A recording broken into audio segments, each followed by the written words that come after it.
जब से हम बाबा के बच्चे बनते हैं तब से ही ये परिवर्तन की प्रक्रिया प्रारंभ होती है। और ये जो रूहानी पथ है, क्योंकि इस कार्यक्रम का नाम ही है परिवर्तन पथ पर, हम सब जो भी बाबा के बच्चे बने हैं उन्होंने अपने जीवन में बहुत कुछ परिवर्तन किया है। और ये परिवर्तन हम करते हैं उस परमात्म प्यार में, उस सच्ची समझ के आधार से जो परमात्मा ने हमें दी है। ये जो पथ है, ये राजयोग का जो मार्ग है जो भगवान ने हमें दिखाया है, ये सत्य का जो मार्ग है, इस मार्ग पर चलने वाले कितने हैं?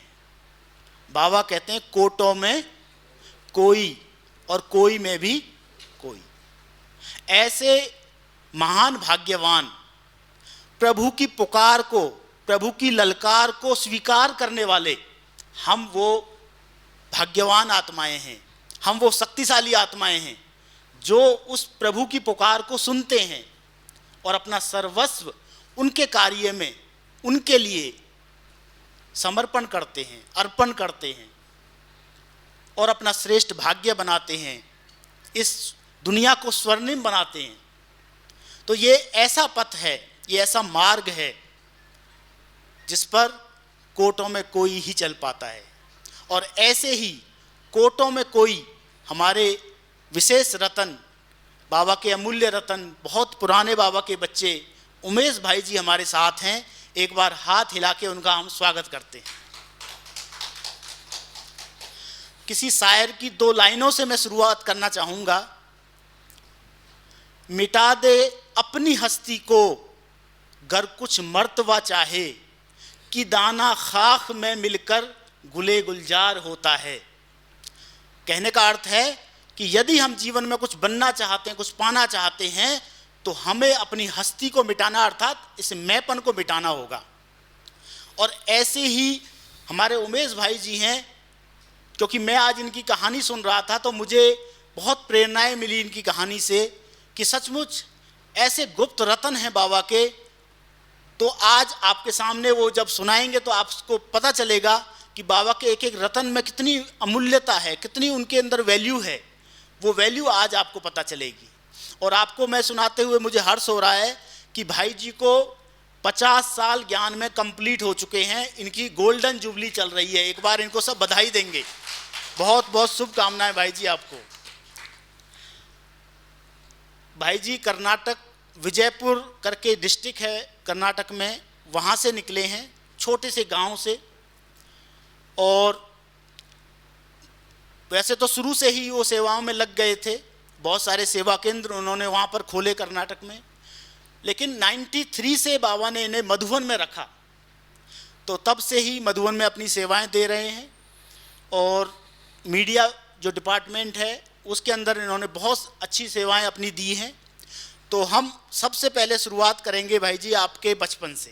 थैंक यू, धन्यवाद। क्योंकि बचपन, बाबा भी कहता है मुरलियों में, बचपन के दिन भुला ना देना। तो एक तो है लौकिक बचपन, एक है अलौकिक बचपन। तो सबसे पहले हम लौकिक बचपन की बात करेंगे कि आपका बचपन कैसा रहा, आपके घर में आपके कितने भाई बहनें हैं, घर का माहौल किस तरह का रहा, धार्मिक था या किसी विशेष पूजा पद्धति को मानते थे, जो भी आप अपने लौकिक लाइफ के बारे में बताना चाहें। जी भाई जी, थैंक यू, धन्यवाद। परम पूज्य परमपिता परमात्मा के यादों में रह करके उसके साथ दादियाँ, दादाएँ और दीदियाँ, वरिष्ठ बहनें और भाइयों का प्रेरणा से हम यहाँ तक पहुँच गए हैं। बचपन के दिन भुलाना नहीं देना, मैं सचमुच मैं भूल गया था, अभी याद दिला रहे। बचपन में बहुत अच्छा था मेरा तो, लेकिन ये बताने के लिए मुझे थोड़ा सा अंदर अंदर ही महसूस होता है।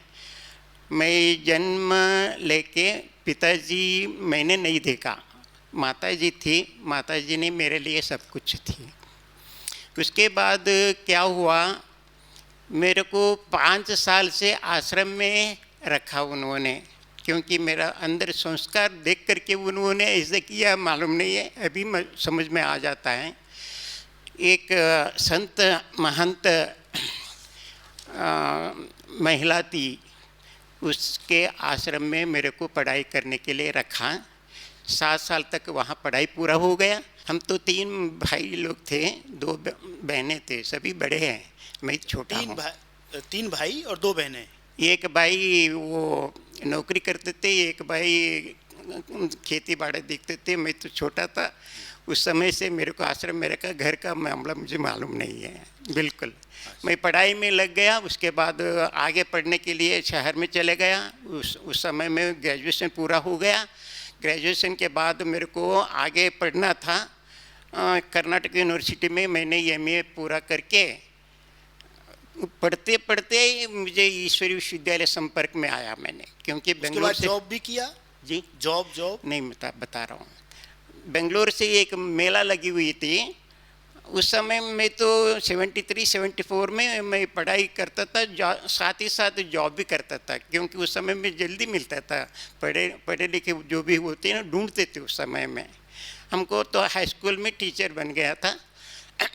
उसके बाद ये मेला लग गया था। उस समय में मेरे को ये शिव के सिवाय और किसी को भी याद नहीं करना। हमने ये कट्टर था मैं एकदम। इसीलिए इन लोगों ने जो कुछ बता रहे थे, मेरे को तो वंडर लगता था, ये लोग ऐसे ऐसे कुछ कर रहे हैं, इसके बारे में मेरे को पसंद नहीं है। मैं उनके साथ कनेक्शन में रखने के लिए ज़रूरत नहीं है, ऐसे समझ करके चल रहा था।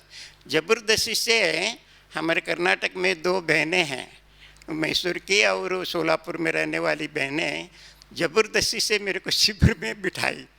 उसके बाद मैं दोनों के ऊपर मेरे तो थोड़ा सा अंदर लगता था, ये ज़बरदस्ती से क्यों बिठा रहे। मैं उसको सवाल करना शुरू कर दिया, पहले दिन से शुरू कर दिया। उमेश भाई जी, मैं थोड़ा सा अभी नेक्स्ट क्वेश्चन पे आने से पहले जी, मैंने आपकी कहानी में एक चीज़ सुनी थी जो आपने मेरे को सीक्रेट बताया है अपना। जी। मैं आज सबके सामने वो चीज़ बता देना चाहता हूँ। हाँ, बताइए।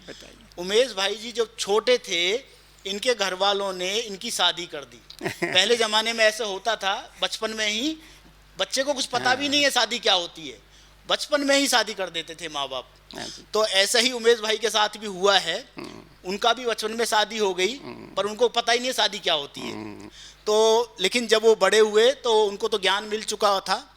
तो अब मैं आऊँगा ये सवाल पर कि आपको जो ज्ञान आप बता रहे थे 2 बहनों का, कैसे प्रदर्शनी में आपको तो ज्ञान में आने का अनुभव और ज्ञान में निश्चय किस बात पे हुआ, कैसे हुआ, उसको आप थोड़ा शॉर्ट में बताइए।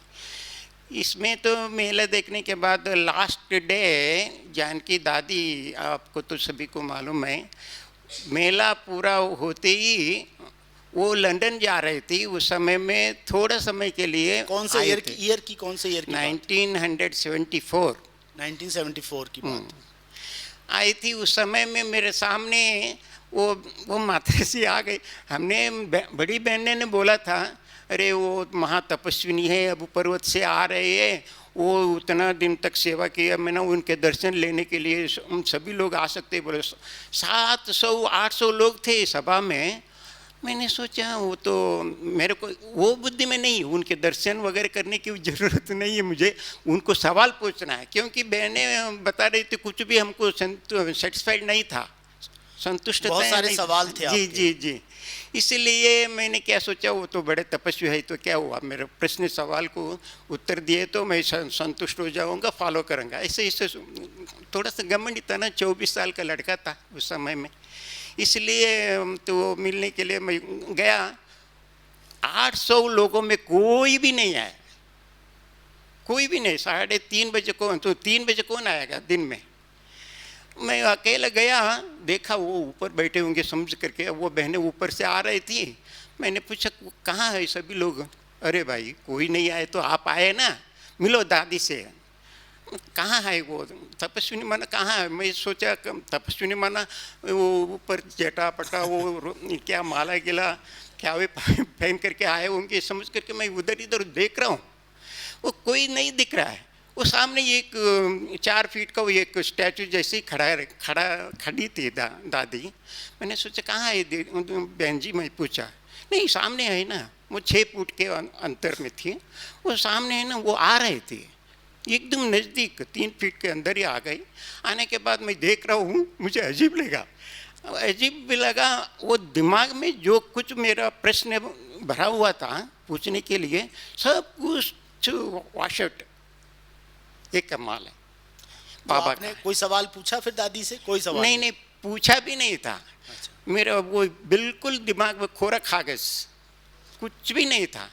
उसके बाद उन्होंने समीप पे आकर के, मुझे मालूम नहीं है ना उस समय में उनका दृष्टि क्या है, बोल क्या है, संकल्प क्या है, ये तो बिल्कुल मालूम नहीं है। मुझे एकदम ऐसे हो गया, मुझे भी वंडर लगा थोड़ा सा उस समय में। आकर के मेरे को सवाल किया उन्होंने, मैं सवाल करने वाला था, वही सवाल किया उन्हें। क्या पूछा होगा, एकदम सडन ना एक पूछे, वो जानकी को जानते हो? उनका नाम ही मालूम नहीं है। वो कहा कि वो भी मालूम नहीं। जानकी को जानते हो? मैं चुप हो गया। जानकी मैंने कौन होंगे? मना पढ़ाता था मैं, स्कूल में पढ़ता था, सब कुछ मालूम था। जानकी मना सीता को बोलेंगे ये समझ लिया था, फिर भी जानकी को जानते हो? मैं चुप हो गया। सीता को जानते हो? हाँ बोला। वो किसके बंधन में, एकदम शॉर्ट में, किसके बंधन में बंधी थी? वो तो रावण के बंधन में बंधी थी। उसके बाद क्या हुआ? क्या हुआ? राम आ गया, उसको चुड़ा के लेके गया। ऐसे मेरे को हिंदी भी पूरा बात करना नहीं आता था, ऐसे बोल दिया। बोलने के बाद उन्होंने शुरू किया, उन्होंने बोला आत्मा रूपी सीता को निराकार राम आ करके चुड़ा के लेके जाएगा। इतना बोलने के बाद मेरे को इतना रोमांचित तो होकर के मैंने एकदम ऐसा लगा, मुझे और एक याद आया, क्योंकि मेरे को वेद उपनिषद शास्त्र पुराण सब पढ़ा था। उसके बाद लास्ट में अरविंद महर्षि एक ऋषि थे, आपको जानते होंगे, नाम भी सुना होगा। वो इंग्लिश में एक किताब लिखा था, वो लास्ट पेज में एक शब्द था, वो याद आया। भारत में एक अद्भुत महान शक्ति उद्भव आಗಿದೆ, ऐसा कन्नड़ में वो लिखा था, उद्भव ऐसा कुछ लिखा था। वो शब्द और दादी ने बोला, मुझे लगा सचमुच भगवान आ चुका है। तो जैसे कि दादी के द्वारा आपका मतलब निश्चय पक्का हो गया, जी। और तब से ही रेगुलर आप बाबा के बच्चे शुरू बन कर के दिया। शुरू हुआ। अब हम नेक्स्ट सवाल पे आएंगे जी। मधुबन आने का अनुभव। सबसे पहले जब बाबा से मिले आप, मधुबन आए, दादियों से मिले, क्योंकि उस समय तो छोटा परिवार था, आप 74 की बात कर रहे हैं, तो उस समय तो शांतिवन भी नहीं था, ज्ञान सरोवर भी नहीं था, केवल पांडव भवन, और वो भी बहुत छोटा होगा उस समय। तो उस समय का सीन थोड़ा सभी को बताइए कि कैसा वो सीन था मधुबन का, कैसे मिलते थे बाबा उस समय, आपको क्या बाबा ने कहा? जी भाई जी, मेरे को बाबा के ऊपर निश्चय बनने के लिए टाइम लगा थोड़ा सा, 73 से 74 तक का। उसके बाद मधुबन आने के लिए मौका मिला। मैं उधर से आया था। निराकार ज्योतिर्बिंदु ये मानता था मैं, प्रजापिता ब्रह्मा के शरीर में परमात्मा आता है ये बिल्कुल हम मानते ही नहीं था। तो वो शरीर में आता है बोलने के बाद मैंने सोचा ठीक है वो भी मिलने के लिए जाएंगे। आया, मैं अबू रोड से आते ही मुझे ऐसा महसूस अनुभव हुआ, मैं कैलाश में जा रहा हूँ। कैलाश पर्वत चढ़ते ऐसा अनुभव होता था। आने के बाद ये मधुबन जो अबू पर्वत है ना, एकदम छोटा सा गांव था उस समय में, कोई घर अच्छा घर है ही नहीं था, झोपड़ी जैसे ही था। सिर्फ हमारा वो पांडव भवन है ना, वाइट एकदम ऊपर से उतरा हुआ ऐसा ही लगता था। मैं वहाँ देख करके बहुत वंडर लगा। तो अंदर कदम रखते ही इतना थंडर ऑफ साइलेंस, एकदम शांत वातावरण, वहाँ कोई भी बात करने के लिए तैयार नहीं है। ऐसा साइलेंट में रह करके मैंने सोचा सचमुच मैं दूसरी दुनिया में आ गया हूँ। इस दुनिया मैंने देखा ही नहीं, तो समझ करके मैंने 7 दिन तक था उस समय में बाबा से मिलने के लिए। पहले दिन उतना अनुभव नहीं हुआ। पहले 2 बार मिलते थे बाबा से? हाँ, हफ्ते में 2 बार मिलते थे। के लिए पार्टी आती थी और 2 बार बाबा से मिलते थे। तो पहली बार जब मिले तो कोई खास अनुभव नहीं हुआ था, कोई शक्ति आई है ऐसा आपने बताया? ऐसा अनुभव हुआ, ऐसा लगा इनको कि कोई शक्ति जैसे प्रवेश किया, लेकिन वो परमात्मा है, वो अनुभव कब हुआ? हाँ, ये दादी बैठी थी ना, वो तो यो करा रहे, ऐसे सोचा था। बाबा शरीर में प्रवेश हो गए ना, ये एकदम मेरे को ऐसा लगा एक महान शक्ति इस शरीर में आ गया, ऐसा अनुभव तो हो गया पहले दिन। उसके बाद एक दिन बाबा ने रात को मेरे को ऐसा लगा यहाँ तक आया, मुझे परमात्मा मिलना हुआ ही नहीं है, शरीर में आकर के मिलता है बोलते तो मिले ही नहीं मुझे। ऐसा मैं अंदर अंदर थोड़ा सा ऐसा लगता था, कैसे सोता था। 3 बजे बाबा, अभी ब्रह्मा बाबा कैसे है ना साकार में आकर के, मैं सोया हूँ, वो कहाँ एक ऊपर कमरा दिए थे, सोया हूँ, सामने आकर के बाबा बैठा है, मैं सोया हूँ। बाबा पूछ रहे थे, बच्चे आप मेरे को मिलना है तो कैसे मिलना है? निराकार बाप को मिलना है तो आप निराकार स्वरूप बन करके बैठे तो बाबा मिलेगा। इतना ही, बस इतना बोल करके गया। बस दूसरी दिन से मैं 3 बजे से मौन रह करके, उसी दिन बाबा आने वाले थे ना, एकदम सामने। वो आपने मेडिटेशन हॉल देखा? उस समय मेडिटेशन हॉल है जो पांडव ऐसे में, वहाँ बाबा आते कुछ भी नहीं था, एकदम ये टिपा है ना, टिपाई लगा के मैं बैठता था। उस समय में कोई रिस्ट्रिक्शन नहीं थी, इधर नहीं बैठना, इधर नहीं बैठना, एकदम सामने बैठा मैं। निराकार बाबा शरीर ऊपर से कैसे आता है सूक्ष्म तन में, ब्रह्मा बाबा के तन में कैसे प्रवेश हो जाता है, दोनों मिल करके उसी तन में, माना गुलजार दादी ऐसे लगा ही नहीं, इस साकार में ब्रह्मा बाबा के तन में प्रवेश हुआ, ऐसा अनुभव होता था मुझे। ऐसा लगा वंडर, इतना अनुभव मुझे आज अंदर अंदर बहुत गुटकार, बहुत खुशी हो रहा है। मैं ऐसे ही बैठ करके देखा बाबा को। उस समय में बाबा व्यक्तिगत मिलन होता था, सामने सामने, उधर से इधर आते थे, बाबा ऐसे बैठते था, दादी ऐसे बैठती थी, मुलाकात होता था। आप सोचिए कितना समय बैठा होगा मेरे सामने। मैं अभी बोले तो आप मानेंगे नहीं, 1.5 घंटा आपके 1.5 घंटा व्यक्तिगत मिलन है, 1.5 घंटा। कैसे 1.5 घंटा मैं बताऊं? उस समय में 90 का ये कैसेट रहता था, आपको मालूम है? मालूम। जी। इस तरह 45 मिनट्स से, इस तरह 45 मिनट्स हमने सामने टेप VCR में चलता था। जी, टेप रिकॉर्ड रखा था। पहले आधा एक साइड का पूरा मेरे पर्सनल क्या बात किए होंगे, आप उसको बोलने लगे तो आप इधर ही बैठने, कुछ 1-2 शब्द उसमें से अगर बताना चाहें तो। नहीं, वो बोलने के लिए अभी नहीं बोल सकता हूँ, क्योंकि उसमें पवित्रता के बारे में बताया था। अच्छा, पवित्रता मानो मैं तो बाल ब्रह्मचारी था, बाल ब्रह्मचारी रहने के कारण एक घमंडी भी था। क्या घमंडी? इस शरीर से मैं तो अपवित्र हुआ ही नहीं, मैं परमात्मा के सामने पवित्र आत्मा बैठा हूँ। अंदर अंदर ऐसा अभिमान था। बाबा ने ऐसा 1 सेकंड में उतार दिया पूरा। कैसे है मैं बताता हूँ। बाबा बोला प्योरिटी डेफिनेशन क्या है?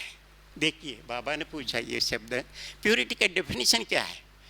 मैंने उस समय में क्या बोलूँ, तो अंदर मैं ऐसे संकल्प भी करता था बाबा को कैसे फिर चुप बैठा। मैंने चुप बैठा। मोहिनी बहन मेरे को क्यों, मेरा समझ में नहीं आया ये बोलेंगे तो। दादी भोजन करने गए, मोहिनी बहन बैठी थी, मैं उसको देख रहा था। मेरे को क्या देखते, बाबा को देखो ऐसा बोलते थे। मैं बाबा को देख करके बैठा, बाबा बोलने लगे प्यूरिटी माना संकल्प से लेकर स्वप्न तक विकार का अनुभव नहीं होना चाहिए। यही संपूर्ण प्यूरिटी का लक्षण है। उसी दिन से अभी तक मैं पुरुषार्थ कर रहा हूँ, वही है। अभी तक भी वो संपूर्ण पवित्रता का अनुभव नहीं कर सका। देखिए 50 साल बोला भाई, बहुत बड़ी बात है। आप इतना ईमानदारी से, सच्चाई से अपना पुरुषार्थ भी हम सबके सामने बता रहे हैं आप, और ये बहुत बड़ी महानता है आपकी। जी। और इसके साथ साथ मैं आपको एक सवाल और पूछना चाहूँगा, क्योंकि आपको 50 साल ज्ञान में हो गए हैं, तो आपको ज्ञान में चलने के बाद कुछ ऐसा विशेष अनुभव कुछ हुआ हो? हाँ जी। मैं तो पूरा पक्का हो गया। वो साक्षात्कार हुआ था 13 दिन के बाद, सब कुछ छोड़ दिया। मेरा अंदर इस दुनिया का सब हैबिट्स था। देखिए 24 साल का लड़का 2 साल के अंदर है। मैं हाई स्कूल में टीचर था, 26 स्टाफ था, 26 साल में सभी थे, क्रिश्चियन, पादरी, मुस्लिम सभी लोग थे। घर में तो एकदम स्ट्रिक्ट था, आश्रम में तो कुछ भी नहीं है, पानी दूसरों के घर में भी नहीं पीना है, वो नल से भावी से पानी पीना है, ऐसे स्ट्रिक्ट चल गए थे ना। मैं वो 2 साल नौकरी करने आ गए ना, आने के बाद मैं फ्री बर्ड हो गया। सभी के साथ दोस्ती, इतना प्यार। अरे भाई दुनिया में इतना प्यार से चल रहा है, अरे तो हमारे घर में तो ऐसा हुआ नहीं, एकदम स्ट्रिक्ट में रखते थे। ऐसा सोच करके खाना पीना सब कुछ करना शुरू कर दिया, स्मोक चैन स्मोक वगैरह सब कुछ करने शुरू कर दिया। जब से बाबा ने अनुभव कराया 13 दिन के बाद सब छोड़ दिया। उसी दिन से अभी तक श्रीमत में एक पैसा भी कम नहीं है मेरे पास। अभी तक जो कुछ बाबा श्रीमत दिया है उसके अनुसार मैं चल रहा हूँ। एक बार आपने ये भी सुनाया था कि आपको कुछ बाबा का ऐसे 1 बजे ही रात को कुछ अनुभव हुआ था, वो आप शेयर करें तो अच्छा। जी भाई जी, मेरा अभी ज्ञान में माना मेरे को निश्चय हो गया। उसी दिन से देखो निश्चय के आधार पर बाबा क्या क्या अनुभव करा रहे हैं, ये तो मुझे अनुभव हुआ। 1 बजे सूरज निकलता है क्या रात को? हाँ, 1 बजे सूरज निकलता है? नहीं है ना। मुझे ये, मैं तो 9:30 बजे उठने वाला हूँ, क्योंकि 11 बजे स्कूल नज़दीक था, 11 बजे स्कूल जाना है ना। 9 बजे उठ करके पान पीढ़ी वगैरह सब कुछ करके पेपर न्यूज़ पढ़ करके उसके बाद जाने का। मैं स्नान करने के बाद 15 मिनट बेल बजेगा तभी मैं जाता था। 9:30 बजे उठने वाला 1 बजे बाबा जगाता था। कैसे जगाता था? अभी सोया है समझो, वो दिन में आप 12 बजे के बाद सूरज एकदम सामने है तो आप नींद आएगा? नहीं है ना। एकदम सामने 1 बजे से 5 बजे तक सतत 6 महीना, ये तो आपको 1 बजे से 5 बजे तक योग करते हाँ, थे। हाँ। 6 महीने लगातार। जी। बाबा इनको सोने नहीं देते थे। नहीं देते थे। नहीं, ये संकल्प भी नहीं आया, हमको नींद नहीं हुआ, ये नहीं हुआ। सुबह उठते ही क्लास में जाने का इतना नशा, इतना खुशी। वहाँ से कम 4 किलोमीटर। नेक्स्ट हम आपको जानना चाहेंगे जी, ये समर्पित जीवन का लक्ष्य और इसकी प्रेरणा आपको कहाँ से मिली? आपको इतना बड़ा डिसीजन, क्योंकि पूरी लाइफ का डिसीजन होता है समर्पित जीवन, तो इतना बड़ा डिसीजन आपने किस आधार पे लिया? क्या ऐसी प्रेरणा आपको मिली? क्या ऐसी बात आपको ज्ञान की लगी जो भी आप शेयर करना चाहें? ये प्रेरणा किसी से व्यक्तिगत से नहीं मिला मुझे। जब से दादी ने बोला परमात्मा आ चुका, बोला परमात्मा निराकार ज्योति बिंदु है, इस तो मान लिया था ना। परमात्मा आया मैं ना, अभी क्या हुआ? उसी सेकंड में मैंने संकल्प ले लिया, नहीं है वायदा किया मैंने, आजीवन ब्रह्मचर्य होकर के जीवन जीना है मुझे। उसी संकल्प अभी तक भी है। समर्पित का फिर संकल्प? जी, समर्पित करने का उसी समय से मैं तो, और कोई नहीं, मुझे कोई नहीं बोला आप समर्पित हो जाओ, ऐसा करो। उसी समय से हमने घर में रहते तो घर ही सेंटर बन गया।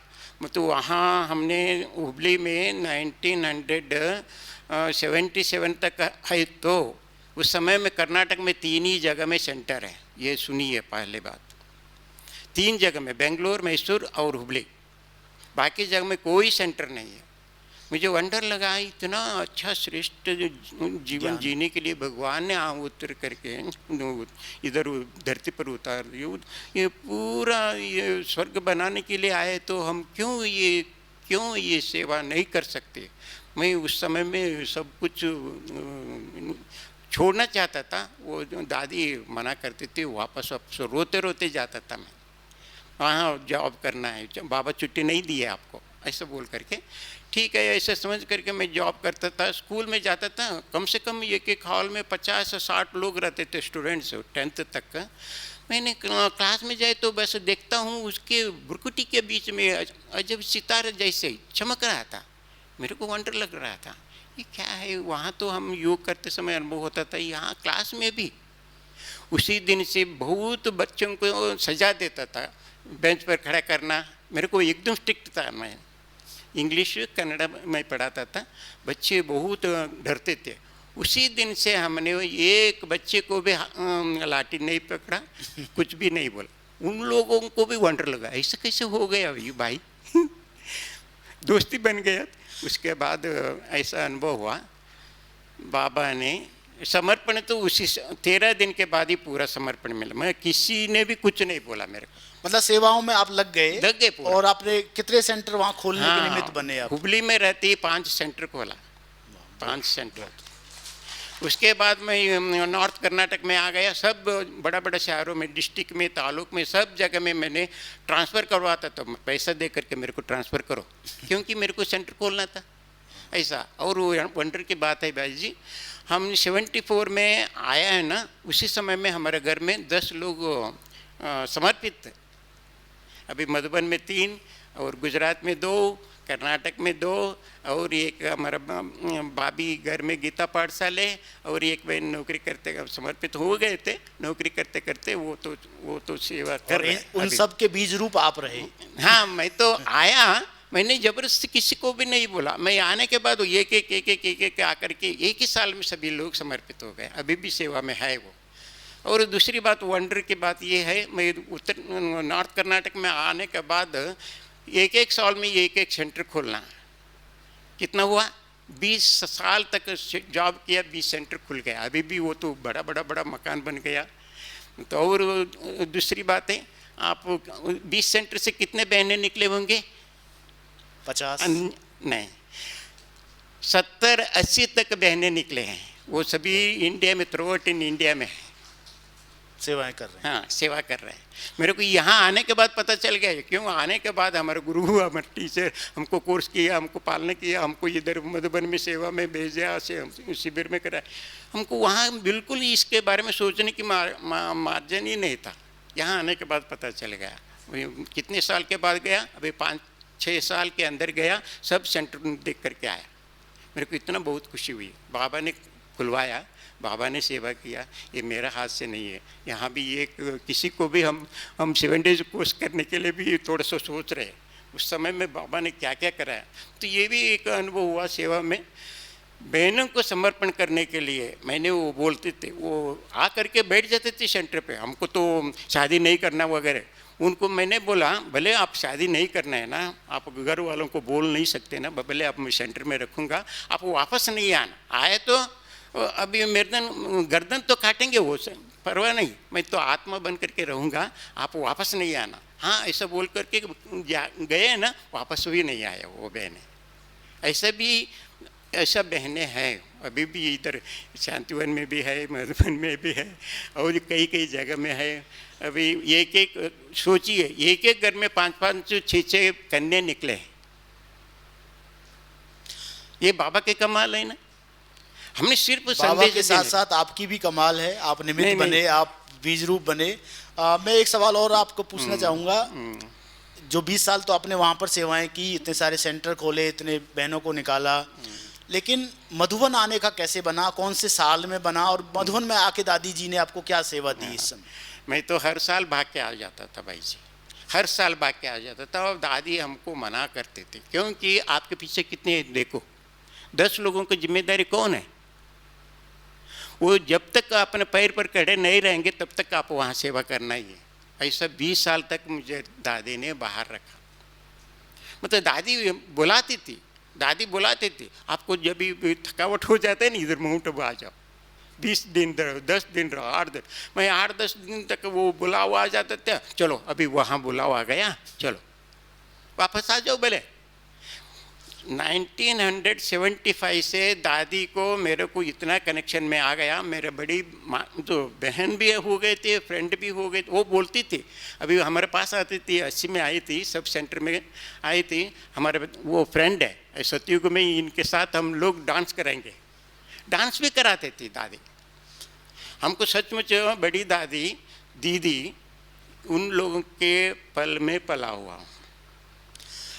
हर सेकंड हमको पकड़ करके बैठती थी दीदी तो इतना पक्का पवित्रता के बारे में। हर बार आता था ना, प्योरिटी के बारे में परसेंटेज बताओ, हर एक बार। मैं तो कंप्रेसर हो जाता था। मैं तो 50% बोले तो कुमार है, आप इतना आप ऐसे परसेंटेज बोले, 90 ऊपर जाना चाहिए। ऐसे बोल करके उमंग गुस्सा बढ़ा के बहुत अच्छा। सचमुच कर्नाटक में 4 दादियों के आसपास संग में रहता था।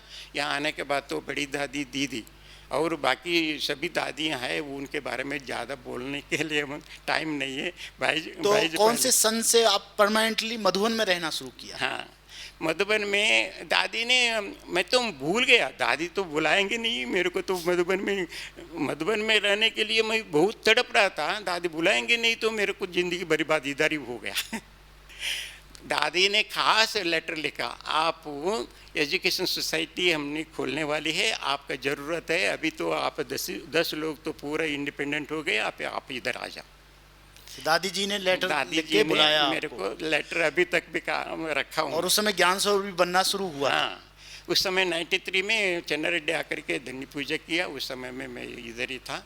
उसके बाद जॉब में वो रिज़ाइन करके आया था, दादी ने बोला था रिज़ाइन करके आ जाओ, रिज़ाइन करके आया तो भी वो तो रिकग्नाइज नहीं हुआ, वो एक्सेप्ट भी नहीं किया था। उन्होंने। 2 साल तक ऐसे ही चला।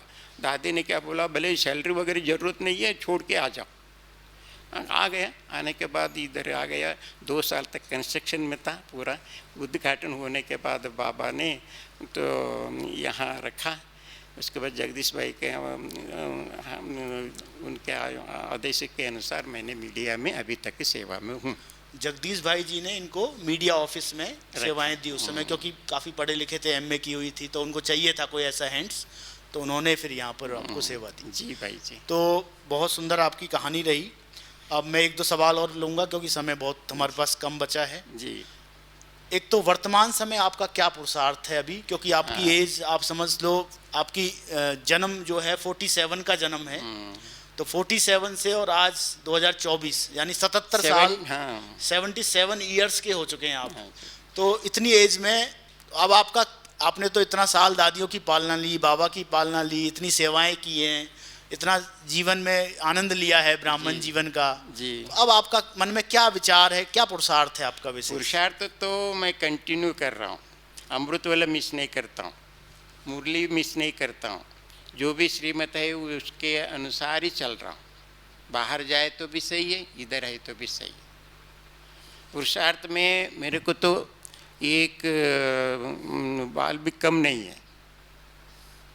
मतलब श्रीमत को मैं तो आपने लक्ष्य है यही है, मैं निरंतर योगी बनना है। मैं तो 2 टॉपिक चॉइस किया था, क्योंकि फिलॉसफी में फिलॉसफी लिए थे ना उस समय में, यहाँ आने के लिए फिलॉसफी सर्टिफिकेट भी नहीं लिया मैंने, PhD का 10 थीसिस लिखा था, उधर ही छोड़ करके आ गया। उसी दिन बाबा से मिलने के लिए ये गाड़ी पकड़ के इधर आ गया। मैंने संकल्प किया वो PhD ज़रूरत नहीं है, मेरे को राजयोगी बनना है। वो तो सिलेबस क्या था, सिर्फ सिलेबस में 2 ही टॉपिक चॉइस किया मैंने, soul conscious and God conscious. इसके ऊपर रिसर्च करना है मुझे और कुछ नहीं करना। अभी तक भी वो पढ़ाई पूरा नहीं हो रहा है। हाँ, 2 साल में MA पूरा पढ़ करके थीसिस लिख करके वो छोड़ के आ गया। इधर आ करके 50 साल हो गए तो भी अभी तक भी पढ़ाई पूरा नहीं हो रहा है। ये क्या बात है? ये तो वंडरफुल भगवान की पढ़ाई है, और ये बाबा कहता है जब तक जीना है तब तक आपको पढ़ना ही है। जी जी। और ये तो पूरी लाइफ की पढ़ाई है, कोई एक दिन की नहीं है, ये तो पूरी स्टडी है हमारे पूरे जीवन का ही। यही सोच रहा हूँ।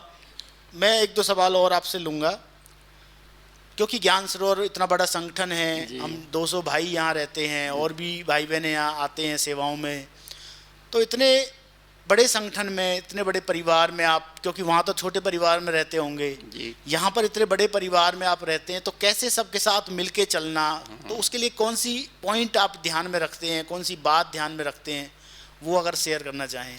2 साल कंस्ट्रक्शन में हमको ये कुछ भी हमको प्रॉब्लम नहीं आया। मैंने सेवा करना है, जो भी झाड़ू पोछा दादी ने करने के लिए बोले तो भी हम करेंगे, ऐसा संकल्प करके आया। उस समय में 18 घंटा सेवा किया हमने कंस्ट्रक्शन समय में। हमको सोचने के लिए मार्जिन नहीं दो, दिन रात सेवा करना है बस। उसके बाद मेरे को ज्ञान सरोवर का जब कंस्ट्रक्शन चल रहा था, जब से शुरू हुआ पूरा उद्घाटन तक मेरे को उधर ही रहना पड़ा, दादी ने रखा था। इसलिए उसके बाद मैं जाने के लिए सोच रहा था, वो जगदीश भाई नहीं आ रखा। उसके बाद मैंने सोचा इतना बड़ा संगठन में मेरे को भी प्रॉब्लम आया, क्योंकि हम तो पढ़े लिखे हैं ना, बड़े बड़े पोस्ट में रहने वाले हैं। ये तो हम तो 26-30 स्टाफ है हमारे हाथ में, कितना कम से कम 1600 वो 2000 तक स्टूडेंट्स है, उनके पालक है, सभी लोग हमको इतना रिगार्ड और रिस्पेक्ट देते हैं। बहुत बड़ा समझता था मैं, घमंड बहुत था। इस इधर आने के बाद 2 साल के बाद विचार है ये, वो थोड़ा मुझे अजीब लगा, मैं तो रह नहीं सकता समझ करके मैं तो भागने वाला था, दादी ने पकड़ करके बिठाए। उसके बाद जगदीश भाई ने ज़बरदस्ती से रखा, 1 महीना 2 महीना बोला, अभी तक भी 1 महीना भी नहीं हुआ, 2 महीने भी नहीं हुआ। 2 महीने अभी तक कंप्लीट नहीं हुए। जगदीश भाई ने कहा 2 महीने रुक जाओ, तो वो 2 महीने अभी तक कंप्लीट नहीं हुए इनके। ये तो ये एक बहुत विशेष आपका रहा। तो फिर भी आप इतने बड़े संगठन में इतने सालों से रह रहे हैं, तो क्या ऐसी विशेष बात ध्यान में रखते हैं? जी, मैंने क्या सोचा, मैंने उस समय में लगता था कुछ मन ही मन में, कुछ भी मेरे से भी कुछ हो जाता था, उनसे भी कुछ हो जाता था, फिर भी मैं उसके बारे में सोचने के लिए टाइम नहीं देता था। 1999 में बाबा ने बोला, उसी दिन से मैंने पूरा मोल्ड हो गया, हर एक से एक एक शिक्षा लेना है। क्या बात कही थी, याद है बाबा ने 99 की मुरली आप पढ़े तो भी मालूम पड़ता, सभी को एक ही लाइन में खड़ा कर दिया बाबा ने। भले सेंटर में रहो, सरेंडर हो, मधुबन में रहो, घर में रहो, कहाँ भी भले हो जाओ, अंतिम समय में एक विशिल बजेगा, उस समय में सभी लोगों ने एक ही लाइन में खड़ा करना, जो आगे जाएंगे वही नंबर मिलेगा। ये तो आप ही नोट करके रखना, ये कानों में सुनने वाली बात है। उसी दिन से मैंने एकदम पूरा सब कुछ छोड़ दिया। वो इंचार्ज है, वो है, ये है, मैं वो बड़ा है, ये बड़ा, बिल्कुल नहीं। कहने का भाव, जो ईगो प्रॉब्लम होती है वो कॉन्फ्लिक्ट पैदा करती है संबंधों में, तो उसको आपने त्याग किया, तब से आपका सबके साथ रहना इजी हो गया। इजी हो गया। मैंने उसके लिए टाइम नहीं देता था, मैं उनके पास बैठता भी नहीं, बैठता आराम से मेरा सेवा, प्यारा अपना, हाँ, सेवा और मेवा, इसके सिवा और कुछ भी नहीं करता था। ऐसा करके इधर तक आया हूँ। अभी तक भी कोई कुछ बोले तो भी सुनना है, ये कानों से छोड़ना है। अच्छा उमेश भाई जी, एक पर्सनल सवाल है जो आपको कान में बताना है, उसका उत्तर जी। आप अपने इस समर्पित जीवन से संतुष्ट हैं? हाँ, ये पूछने की बात ही नहीं है भाई जी, मेरे चेहरे देखे तो आपको मालूम पड़ना चाहिए। ऐसा है तो मैं ऐसा बात करता था आपके साथ, यहाँ पर स्टेज पर भी नहीं आता था मैं, नहीं, क्योंकि संतुष्ट थे कि माना अभी देखिए, हम जब से बाबा बोला अभी तक भी मेरे को इसके बारे में कुछ भी हमको फर्क नहीं पड़ता है। संगम युग का प्रॉपर्टी पूरा लेना है ना मुझे, उसके लिए आया हूँ। वहाँ से क्यों आया हूँ? अभी सभी को देख करके मैंने नीचे उतर गए तो मेरे को मिलेगा क्या? हाँ, शांति, पवित्रता, सुख, आनंद, प्रीति, स्नेह, सहयोग, सेवा, ये कहाँ से मिलेगा? कहाँ से मिलेगा? इधर से मिलेगा। मतलब ये सब कुछ हमने पूरा संपन्न कहाँ हुआ? अभी देखो इतना बूढ़ा हो गया हूँ, अभी पहले तो बहुत कुछ किया। अभी आप ए भैया एक सूटकेस लेके जाओ बोले तो मैं अभी ले जा सकता हूँ? कुछ बोले तो भी करने के लिए, अरे भाई मेरे को ऐसा हुआ है, ऐसा हुआ, ऐसा हुआ, शरीर का भी मेरे को दिमाग में बैठ जाता है। इसलिए ये चांस मिलना माना ये थोड़ा बहुत बड़ा सौभाग्य है हमारा। एक एक सेकंड आप कमाई कर सकते हैं। सर्व प्रॉपर्टी भी लेना है, वो सेवा में भी संपन्न बनना है। भाई जी ने बोल रहा है ज्ञान, योग, ध्यान, सेवा, ये संपूर्ण, जब तक हम संपूर्ण नहीं बनेंगे तब तक हम बाप समान नहीं बन सकते। बहुत सुंदर आपकी यात्रा रही 50 साल की, और विशेष मधुबन में रहने की। मैं समझता हूँ 93 से आप मधुबन में रह रहे हैं, तो कितने साल हो गए आपको? अभी आप, मैं समझता हूँ 31 साल हो गए। तो 31 साल से तो मधुबन में रह रहे हैं आप जी। और इतने बड़े संगठन में चलना, सबके साथ संस्कार, क्योंकि हर व्यक्ति के संस्कार अच्छा अलग हैं, हैं, क्योंकि हर एक से सीखने के लिए मौका मिलता है ना जी। अगर सीखने की भावना है तो फिर इजी होगा। तो वो आपने इस चीज़ को अपनाया और आप इतने समय से चल रहे हैं। लास्ट सवाल चलते चलते हम आपसे लेना चाहेंगे, जो भी हमारा इस प्रोग्राम को अभी भी सुन रहे हैं और जो भी चाहे YouTube के माध्यम से बाद में सुनेंगे, तो उनके लिए आपके कुछ प्रेरणा के शब्द।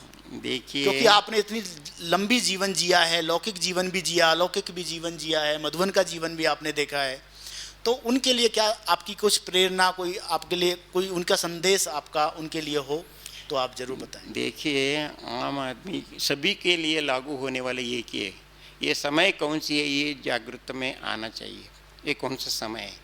परमात्मा आ चुका है, हम नहीं बोल रहे, बाहर वाले बोल रहे हैं। आप ही भी वीडियो में टीवी में देख रहे होंगे, सभी धर्म वाले मान रहे हैं। अभी गीता ज्ञानदाता शिव परमात्मा ये सभी ने बोल रहा है, तो इसके सिवाय और क्या। वो सारी दुनिया वाले जागृत हो गए, हम नहीं जागृत नहीं होते तो क्या फ़ायदा है ये बाबा के बच्चे बन करके। इसलिए समर्पण जीवन मुझे इतना खुशी मिली है इससे, ये जीवन जीने के लिए बाबा ने इतना मौका दिया। कोटि कोटि सुबह सुबह उठते ही मैं बोल देता हूँ बाबा को, ऐसे चांस दिया मुझे।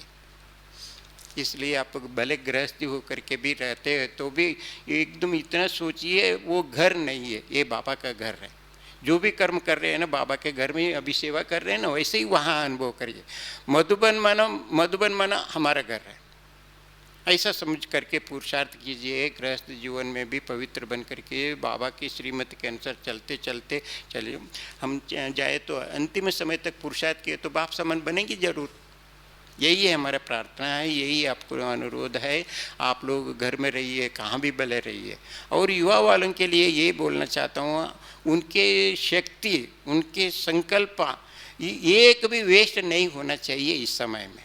क्योंकि दुनिया में हम देख रहे हैं क्या क्या हो रहा है अभी दुनिया में। युवा वाले भले बहनें हो, भाई हो, जो भी हो, उसमें से हम वापस बाबा के घर में आकर के हमने बाबा के बच्चे बन गए, तो उनको देखे तो लगता है ना हमें इतना श्रेष्ठ जीवन है। हम चरित्र निर्माण बना रहे हैं बाबा, हम जीवन जीने के लिए हम ये कला दिखा रहे हैं। हमको यही जन्म है लास्ट, और कहाँ है।